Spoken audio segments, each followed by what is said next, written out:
Hey everyone, welcome back to my YouTube channel. आशा करता हूँ आप सभी स्वस्थ होंगे। तो आज हम अपने कंप्यूटर मिसलिनियस का नेक्स्ट पार्ट डिस्कस कर लेते हैं। आज का हमारा फर्स्ट क्वेश्चन है, the device primarily use to provide hard copies.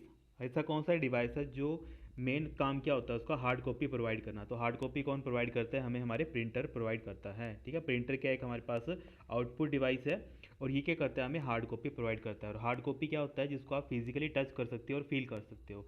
इसके अलावा पूछा जाता है ऐसा कौन सा डिवाइस होता है जो आपको सॉफ्ट कॉपी प्रोवाइड करता है।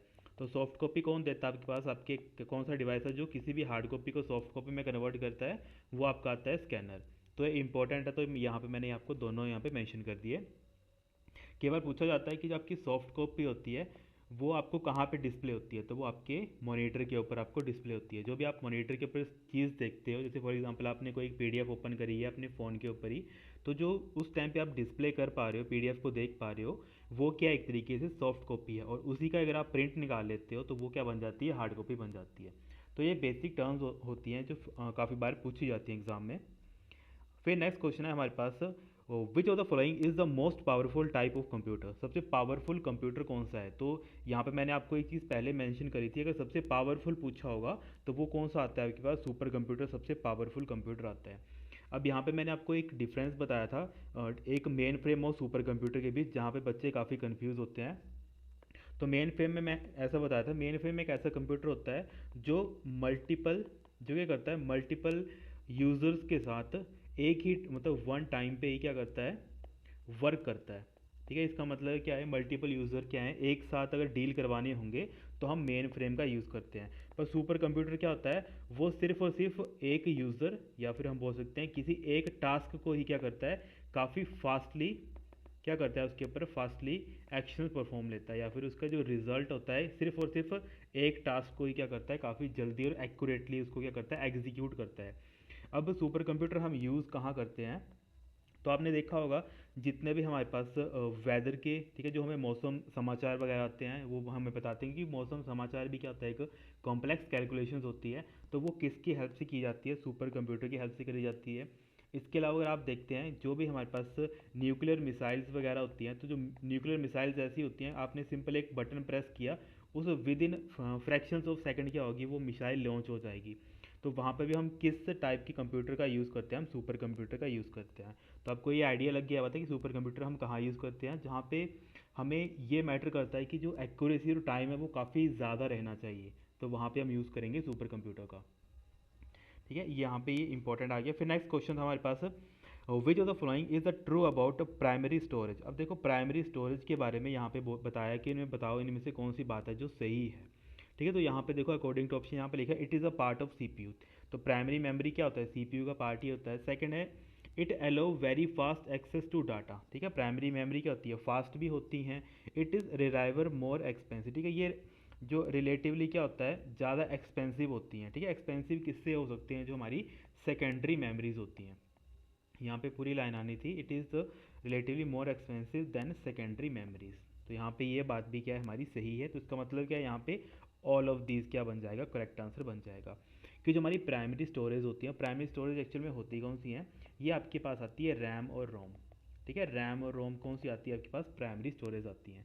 क्योंकि ये एक पार्ट ऑफ क्या होता है, सीपीयू का पार्ट ही होता है। क्योंकि जो हम एक तरीके से सेंट्रल प्रोसेसिंग यूनिट पढ़ते हैं, सीपीयू पढ़ते हैं, तो हम पढ़ते हैं सीपीयू हमारा मेनली तीन कंपोनेंट से मिलकर बना होता है। एक हमारे पास आती है मेमोरी, एक आता है हमारे पास कैलकुलेशन का यूनिट जिसको हम बोलते हैं अर्थमेटिक एंड लॉजिक यूनिट, और थर्ड आता है हमारे पास कंट्रोल यूनिट। तो इन तीनों से मिलकर ही हमारा क्या बनाता है, सीपीयू बना होता है। काफ़ी बार एग्जाम में पूछा जाता है ये।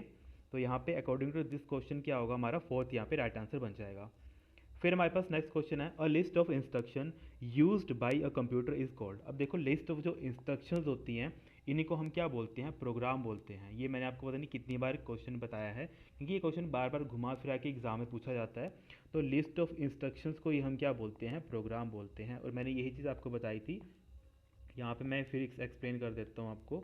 मान लेते हैं कि मेरा एक प्रोग्राम है जो कितना साइज़ का है, मतलब उसमें कितने इंस्ट्रक्शंस हैं, यहाँ पे लिख देता हूँ। यहाँ पे टोटल 5 इंस्ट्रक्शंस है। ठीक है, instruction number 1, instruction number 2, instruction 3, instruction 4 और इंस्ट्रक्शन 5। अब कोई आपसे पूछे कि एक प्रोग्राम क्या होता है, क्योंकि ये आपको पूरा का पूरा क्या दिख रहा है, अगर आप इस पूरे बंच की बात करते हो तो ये पूरा बंच आता है आपके पास प्रोग्राम। और प्रोग्राम में जो आप एक सिंगल लाइन देख रहे हो इसको हम क्या बोलते हैं, इंस्ट्रक्शन बोलते हैं। ठीक है, तभी यहाँ पे देखो क्या लिखा है, लिस्ट ऑफ इंस्ट्रक्शन। अब देखो इंस्ट्रक्शंस की लिस्ट को ही हम क्या बोलते हैं, इन द एंड हम उसको क्या बोलते हैं, प्रोग्राम बोलते हैं। तो ये कुछ बेसिक चीज़ें होती हैं, काफ़ी बार पूछी जाती हैं, तो आपको इनको भी माइंड में रखना है इसको। फिर नेक्स्ट क्वेश्चन आता है हमारे पास, the process of copying data from memory location is called. अब देखो किसी भी मेमोरी से अगर आप कोई डाटा कॉपी करते हो उसका मतलब क्या होता है वो पूछे आपसे। तो कॉपी करने का मतलब क्या होता है, आप डाटा को क्या कर रहे हो, रीड कर रहे हो। तो यहाँ पे क्या बन जाएगा, डी आपका राइट आंसर बन जाएगा। अब कॉपिंग का मतलब क्या होता है, कॉपिंग का मतलब जैसे फॉर एग्जांपल आपने हार्ड डिस्क ड्राइव में आपने कोई डाटा स्टोर किया, फॉर एग्जांपल आपने कोई डाटा स्टोर किया है 10 वैल्यू। ठीक है, अब जब आप 10 वैल्यू को कॉपी करके कहाँ लेकर जा रहे हो, सीपीयू के पास लेकर जा रहे हो। तो इसका मतलब क्या है कि आप इस टाइम पे डाटा को क्या कर रहे हो, रीड कर रहे हो, मतलब इसको पढ़ रहे हो, पढ़ने के बाद कहाँ भेज रहे हो, उसको सीपीयू के पास भेज रहे हो। इसके अलावा एक और पूछा जाता है, द प्रोसेस ऑफ राइटिंग। कॉपिंग की जगह क्या होता है, राइटिंग। तो राइटिंग का मतलब क्या होता है कि आप क्या कर रहे हो, मतलब द प्रोसेस ऑफ कॉपिंग की जगह यहाँ पे आता है सेंडिंग। ठीक है, कॉपिंग की जगह यहाँ पे आता है sending, sending data from CPU to memory. ठीक है, सीपीयू टू मेमोरी, तो उस टाइम पे हम क्या बोलते हैं, उसको राइटिंग बोलते हैं। तो ये दोनों टर्म्स आती हैं, तो मैंने आपको ये दोनों ही बता दी। इसके अलावा बूटिंग आप सभी को मैंने पहले बता दिया। बूटिंग एक ऐसी प्रोसेस होती है जो बेसिकली यह करती है, सारी की सारी जो हार्डवेयर कंपोनेंट्स होते हैं उनको चेक करती है कि उनकी फंक्शनैलिटी ठीक ढंग से काम कर रही है कि नहीं कर रही है। इसके अलावा बूटिंग में और क्या चीज़ें चलती हैं, बूटिंग में क्या होता है कि आपका जो ऑपरेटिंग सिस्टम कहाँ पे पड़ा है वो लेकर आया जाता है, किस प्रोग्राम की हेल्प से, बूट लोडर की हेल्प से। बूट लोडर क्या करता है, उसको इनिशियलाइज करता है प्रोग्राम को, और वहाँ से आपका ऑपरेटिंग सिस्टम उठ कर आता है आपकी रैम के पास, और जो आपको वेलकम स्क्रीन आपकी दिखती है वो वैसे वैसे क्या होता है, आपका प्रोग्राम फिर स्टार्ट लग पड़ता है होने। ठीक है, ऐसे करके क्या होती है, बूटिंग होती है। और बूटिंग भी मैंने आपको बताई थी, टू टाइप्स की होती है, एक आती है आपके पास कोल्ड और दूसरी आती है आपके पास वॉर्म। ठीक है, कोल्ड बूटिंग क्या होती है, जब आप उसको नॉर्मल स्टार्ट कर रहे हो, मतलब आपका सिस्टम शट डाउन है, आप और आपने क्या किया, उसको ऑन किया, तब आप क्या करते हो, नॉर्मल बूटिंग पे जाते हो। और जब क्या होता है, आपका सिस्टम पहले से ही ऑन है पर आप उसको क्या करते हो, रीस्टार्ट करते हो। तो रीस्टार्ट के टाइम कौन सी बूटिंग होती है, आपकी वॉर्म बूटिंग होती है। तो ये कुछ बेसिक टर्म्स हैं, काफ़ी बार पूछी जाती हैं। फिर नेक्स्ट क्वेश्चन है, the process of putting data into a storage location. ठीक है, अब यहाँ पे वही चीज़ आ गई जो मैंने आपको बताया था, the process of sending data. Putting की जगह क्या आता है, सेंडिंग भी लिखा जाता है कई जगह। Sending data to a storage location, इसको हम क्या बोलते हैं, इसको हम बोलते हैं राइटिंग। ठीक है, तो यहाँ पे क्या होगा, बी आपका राइट आंसर बन जाएगा।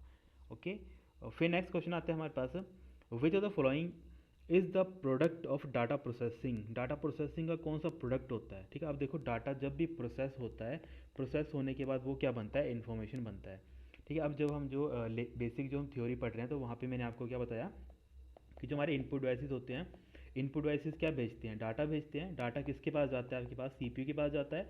सीपीयू इस डाटा को प्रोसेस करता है, और प्रोसेस होने के बाद आपके पास क्या पहुंच जाती है, इन्फॉर्मेशन पहुंच जाती है। ठीक है, तो यही चीज़ बोली कि डाटा आफ्टर प्रोसेसिंग के बाद क्या बन जाता है, वो इन्फॉर्मेशन बन जाता है। ठीक है, यहाँ पे क्या होगा, फर्स्ट आपका राइट आंसर बन जाएगा। फिर नेक्स्ट क्वेश्चन है, which one is not an input device. अब आपको बताने इनमें से कौन सा इनपुट डिवाइस नहीं है। तो देखो कीबोर्ड, माउस और स्कैनर ये सारे इनपुट डिवाइस हैं, पर जो आपका स्पीकर आता है ये क्या आता है, आपके पास आउटपुट डिवाइस आता है। क्योंकि इनपुट डिवाइस क्या करते हैं, ऐसे डिवाइसेस जो क्या करते हैं, इन्फॉर्मेशन भेजते हैं सीपीयू के पास। देखो कीबोर्ड से हम कोई की प्रेस करते हैं, वो सीपीयू के पास जाता है। माउस से हम कोई क्लिक करते हैं, वो भी सीपीयू के पास जाता है। स्कैनर से हम क्या करते हैं, कोई भी हार्ड कॉपी को या फिर कोई भी एक तरीके से फिजिकल आपके पास कोई डॉक्यूमेंट है उसको आप क्या करते हो, सॉफ्ट कॉपी में कन्वर्ट करते हो, मतलब आप क्या कर रहे हो, इन्फॉर्मेशन भेज रहे हो सीपीयू के पास। तो ऐसे जो भी डिवाइसेस है जो इन्फॉर्मेशन भेजते हैं सीपीयू के पास, वो सारे आते हैं इनपुट डिवाइसेस के अंदर। पर ऑन द अदर हैंड क्या होता है, जो स्पीकर होता है, स्पीकर क्या होता है, फॉर एग्जाम्पल आपने क्या किया, आपके मेमोरी में कोई एक सॉन्ग था, फॉर एग्जांपल कोई एक्स वाई जेड आपने गाना प्ले किया। तो जो जैसे आपने कोई गाना प्ले किया, वो गाना कहाँ जाएगा, सीपीयू के पास जाएगा। मेमोरी से वो कहाँ जाएगा, सीपीयू के पास, और सीपीयू उसको कहाँ भेज देगा, स्पीकर पे भेज देगा। और स्पीकर पे क्या होगा, इन द एंड आपको वो गाना सुनाई देगा। तो ऐसे करके क्या होता है, वर्किंग होती है। अब देखो सीपीयू से जो डाटा बाहर गया तो उसको हम क्या बोलते हैं, आउटपुट डिवाइसेस बोलते हैं। और यहाँ पे स्पीकर क्या है, आउटपुट डिवाइस, क्योंकि यहाँ पे यूज़र को एक्चुअल में सुनाई देता है कि जो यूज़र ने प्ले किया है।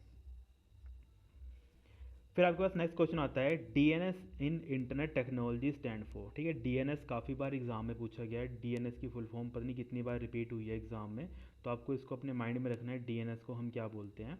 तो डीएनएस की फुल फॉर्म क्या होती है, डोमेन नेम सिस्टम। ठीक है, इसको हम क्या बोलते हैं, इसको बोलते हैं हम डोमेन नेम सिस्टम। तो यहाँ पे क्या बन जाएगा आपके पास, यहाँ पे आपका डी ऑप्शन क्या बन जाएगा, बिल्कुल यहाँ पे राइट आंसर बन जाएगा। ठीक है, डीएनएस को हम क्या बोलते हैं, डोमेन नेम सिस्टम इसको बोलते हैं।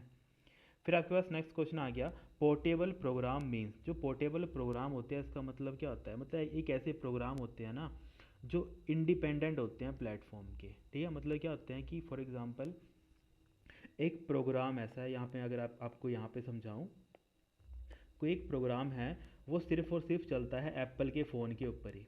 ठीक है, समझाने के लिए यहाँ पे समझा देता हूँ, कोई एक प्रोग्राम है वो सिर्फ और सिर्फ एप्पल के फ़ोन पे चलता है, पर एंड्रॉयड के फ़ोन पे वो नहीं चलता है। ठीक है, एप्पल ही पे चलता है पर एंड्रॉयड वाले पे वो काम नहीं करता है। तो इसको हम क्या बोलेंगे, इसको हम बोलेंगे कि ये क्या है, एक तरीके से पोर्टेबल है कि अनपोर्टेबल है, मतलब एक तरीके से कि इंडिपेंडेंट है कि डिपेंडेंट है। तो जो पोर्टेबल प्रोग्राम होते हैं वो इंडिपेंडेंट होते हैं किससे, प्लेटफॉर्म पे। ठीक है, किसी भी प्लेटफॉर्म के ऊपर ये क्या होता है, डिपेंड नहीं होते हैं। मतलब इसका मतलब क्या है कि जो ऐसे प्रोग्राम होंगे ये क्या, ये क्योंकि ये प्रोग्राम डिपेंड है किसके ऊपर, सिर्फ और सिर्फ एप्पल के ऊपर, तो इसका मतलब ये पोर्टेबल प्रोग्राम नहीं है। पर ऐसे प्रोग्राम हैं जो एप्पल के ऊपर भी चलेंगे और एंड्रॉयड के ऊपर भी चलेंगे, तो ये प्रोग्राम कैसा बन गया, हमारा पोर्टेबल प्रोग्राम बन गया। ठीक है, तो यहाँ पे आप समझ पा रहे हो कि ऐसे प्रोग्राम होते हैं जो इंडिपेंडेंट होते हैं प्लेटफॉर्म के, क्योंकि प्लेटफॉर्म पे डिपेंड नहीं करते हैं, वो इंडिपेंडेंटली वर्क करते हैं अपने। तो यहाँ पे बी आपका राइट आंसर बन जाएगा।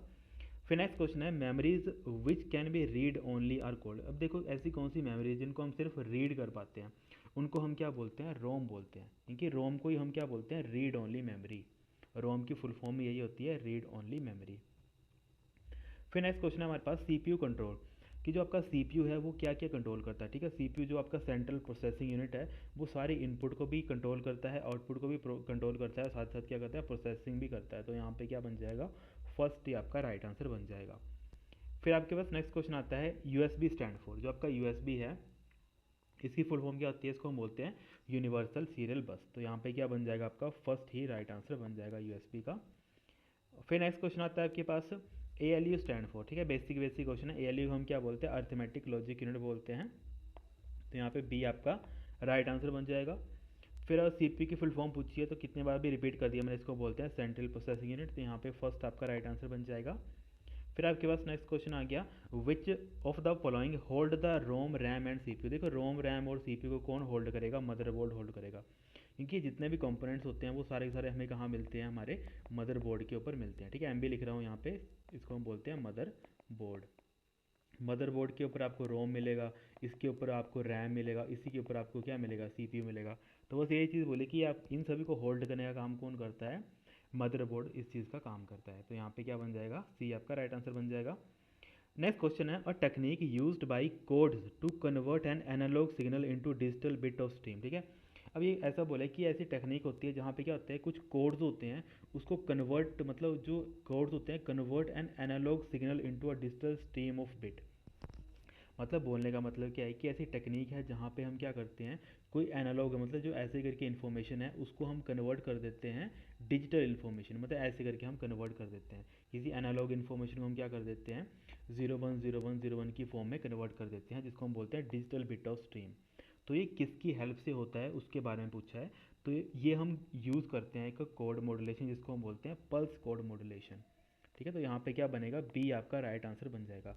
मतलब इसका क्या मतलब है, अगर ईजिली समझाऊँ कि पल्स कोड मॉड्यूलेशन क्या करती है, किसी भी एनालॉग इन्फॉर्मेशन को वो क्या करती है, डिजिटल इन्फॉर्मेशन मतलब पल्सेस की फॉर्म में कन्वर्ट करते हैं। कि जो हमारी पल्सेस होती हैं वो क्या होती हैं, कभी हाई चलती है, कभी लो चलती है, कभी हाई चलती है, कभी लो चलती है, तो वैसे ही बिहेव करता है, तभी हम इसको क्या बोलते हैं, पल्स कोड मॉड्यूलेशन बोलते हैं। फिर आपके पास नेक्स्ट क्वेश्चन आ गया an optical input device that interpret pencil mark on paper. ठीक है, ऐसा कौन सा ऑप्टिकल इनपुट डिवाइस होता है जो इंटरप्रेट करता है पेंसिल के मार्क को। जैसे फॉर एग्जांपल आप इन्हें ओ एम आर जब शीट फिल करी है तो आप क्या करते हो, उसको मार्किंग करते हो उसको, और इसी मार्किंग शीट को क्या करता है ये डिवाइस क्या करता है, उसको स्कैन करता है। तो ऐसा कौन सा डिवाइस है, अब आप इजीली समझ पा रहे होगे कि कौन सा डिवाइस है, ये आपका ओ एम आर ये डिवाइस है। ठीक है, ओ एम आर को हम क्या बोलते हैं, ऑप्टिकल मार्क रीडर। ठीक है, ऑप्टिकल मार्क क्या बोलते हैं हम इसको, रीडर बोलते हैं ओ एम आर को। इसके अलावा जैसे यहाँ पे और ऑप्शन दे रखे हैं, ऑप्टिकल स्कैनर वगैरह, पंच कार्ड रीडर वगैरह, ठीक है। पंच कार्ड रीडर क्या होते हैं, जो आपके पंच कार्ड को, जो आपके पंच्ड कार्ड थे उसको क्या करते हैं, उसको रीड करते हैं, ठीक है। ये क्या करते हैं, रीड करते हैं पंच्ड इन्फॉर्मेशन को। अब पंच्ड इन्फॉर्मेशन कब आती है, जब आप हिस्ट्री पढ़ते हैं, तो हिस्ट्री में आप एक कंसेप्ट पढ़ते हैं पंच्ड कार्ड, ठीक है। आप एक कंसेप्ट पढ़ते हो, कौन सा, पंच्ड कार्ड को आप पढ़ते हो।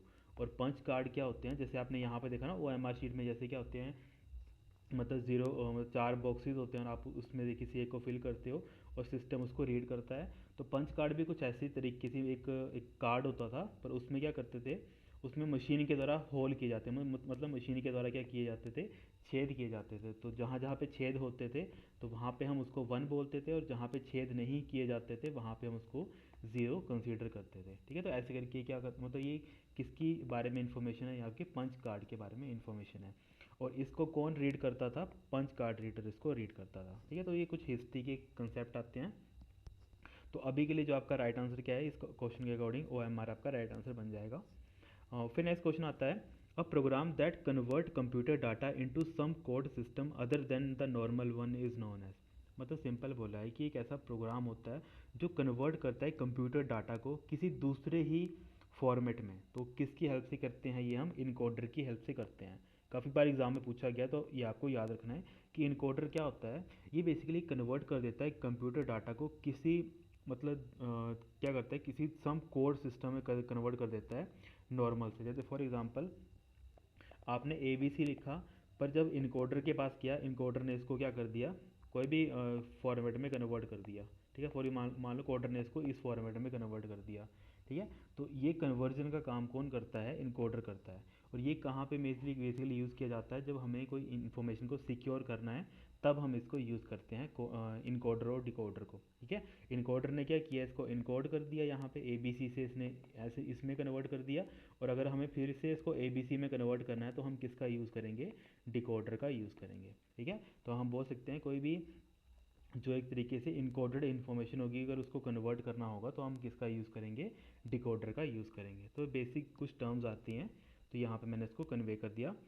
फिर नेक्स्ट क्वेश्चन आता है, what does D RAM stand for, ठीक है। जो आपकी नॉर्मल रैम होती है उसी को हम क्या बोलते हैं, डी रैम बोलते हैं, ठीक है। तो जो आपकी डी रैम होती है, इसकी फुल फॉर्म पूछी गई है, इसको हम बोलते हैं डायनेमिक रैंडम एक्सेस मेमोरी। तो यहाँ पे सी आपका बिल्कुल राइट आंसर बन जाएगा, इजी क्वेश्चन है ये हमारा।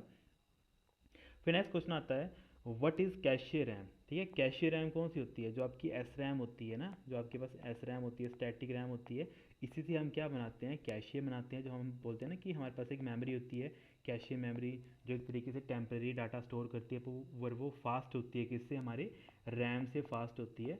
तो वो एक्चुअल में किससे बनी होती है, वो स्टैटिक रैम से ही बनी होती है, वो हमारी जो कैशे मेमोरी होती है। पर यहाँ पे लिखा है व्हाट इज़ कैशे रैम।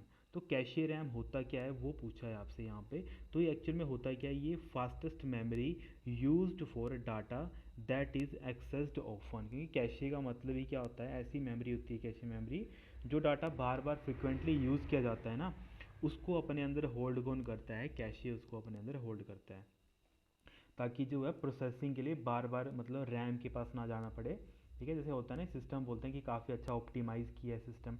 तो ऑप्टिमाइजेशन कैसे आती है कि आपने उसको मैनेज कैसे किया है, ठीक है। तो इन द एंड सारी चीज़ें मैनेजमेंट से ही चलती है, जिसका जितना अच्छा मैनेजमेंट होगा, इन द एंड उसकी प्रोसेसिंग, उसकी एफिशिएंसी उतनी ही अच्छी होगी। फिर नेक्स्ट क्वेश्चन आता है आपके पास, what technology of memory used in cache RAM. तो कैशे रैम कौन सी टेक्नोलॉजी यूज़ करते हैं, तो ये मैंने अभी आपको वैसे बता भी दिया, ठीक है। तो कैशे रैम के लिए आप कौन सी यूज़ करते हो, स्टैटिक रैम को यूज़ करते हो। एस रैम यहाँ पे क्या बन जाएगा, सी आपका राइट आंसर बन जाएगा।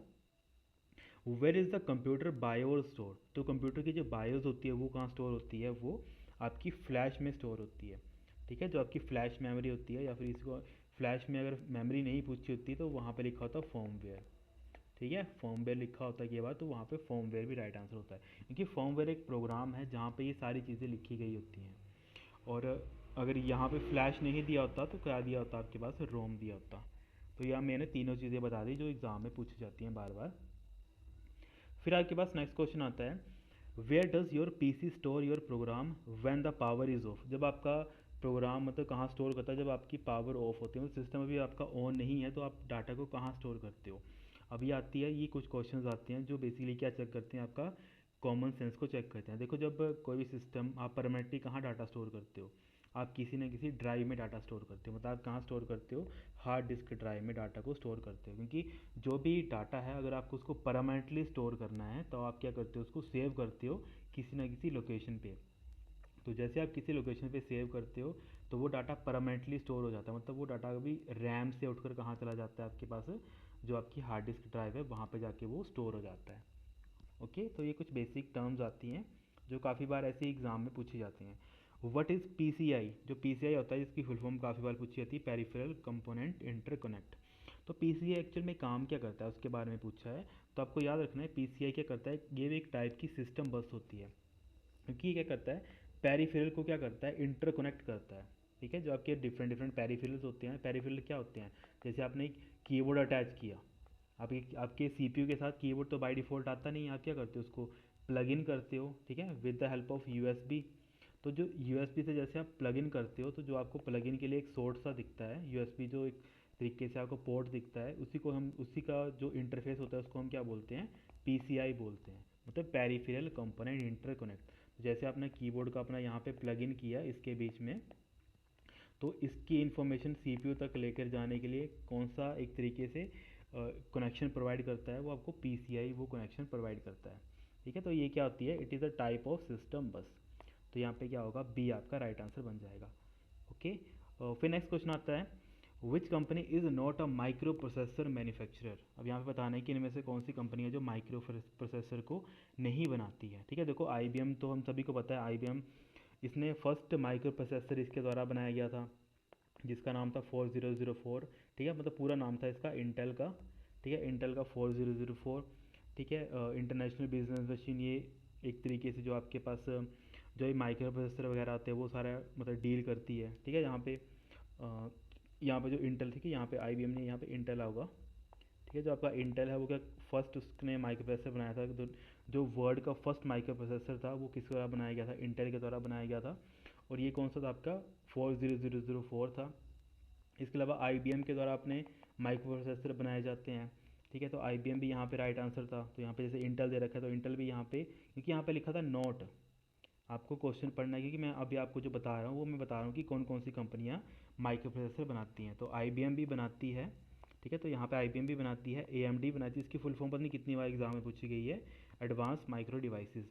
इसके अलावा आपका इंटेल भी बनाती है। पर माइक्रोसॉफ्ट क्या करता है, माइक्रोसॉफ्ट बनाता है कभी, आपने देखा कभी, आपने सुना है कि माइक्रोसॉफ्ट ने कोई अपना एक तरीके से माइक्रो प्रोसेसर इंट्रोड्यूस किया हो? ठीक है, तो यहाँ पे क्या बन जाएगा, इसके अकॉर्डिंग सी आपका राइट आंसर बन जाएगा कि जो माइक्रोसॉफ्ट है ये क्या बनाती है, ये आपका ऑपरेटिंग सिस्टम बनाती है। और ऑपरेटिंग सिस्टम कौन सा बनाती है, ये विंडोज़ ऑपरेटिंग सिस्टम को बनाती है। इसके अलावा माइक्रोसॉफ्ट और क्या करती है, डिफरेंट डिफरेंट अपने प्रोडक्ट्स बनाती है।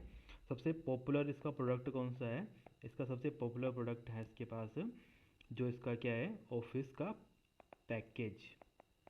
ठीक है, और ऑफिस पैकेज के अंदर कौन कौन से सॉफ्टवेयर मिलते हैं हमें, एक हम देखते हैं M S word, M S Excel और एम एस एक्सेस। ठीक है, ये सबसे ज़्यादा जो पॉपुलर है, सबसे ज़्यादा यूज़ किए जाते हैं, वर्ड, एक्सेल, एम एस एक्सेस, इसके अलावा पावर पॉइंट। ठीक है, तो ये कुछ इंपॉर्टेंट है जो काफ़ी बार एग्जाम में पूछे जाते हैं। तो मैंने ये चीज़ आपको सारी की सारी डिटेल में बता दी जो काफ़ी इंपॉर्टेंट है। और माइक्रोसॉफ्ट एक्चुअल में कब बनी थी, ये 1985 में ये कंपनी बनी थी। तो कुछ इंपॉर्टेंट टर्म्स आती हैं बार बार जो काफ़ी बार एग्ज़ाम में भी पूछी जाती हैं, तो मैंने यहाँ पे वो चीज़ आपको साथ में कन्वे कर दी। इसके अलावा कोई भी कुछ और डाउट आता है तो वो मुझे नीचे आपसे अपने पूछ लेना है। ठीक है ना, आज के लिए हम इतना रखते हैं, बाकी जो नेक्स्ट क्वेश्चन है उनको हम नेक्स्ट लेक्चर में डिस्कस करेंगे। ठीक है students, thank you so much, have a great day.